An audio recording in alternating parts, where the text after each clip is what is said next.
দুপুর মানেই এক রাশ নীরবতা। চারপাশে আলো থাকে,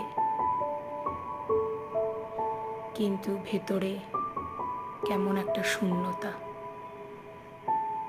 আজ সোমবার দুপুর,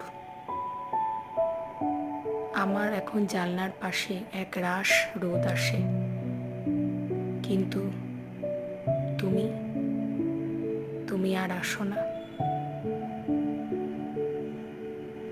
তোমাদেরও কি এরকম হয়?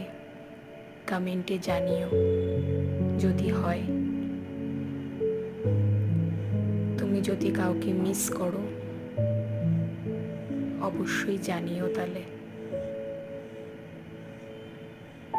আর এরকম যদি ভিডিও যদি আরো ভালো লাগে, আমি চেষ্টা করব এরকম ভিডিও দেওয়ার। সবাই ভালো থেকো।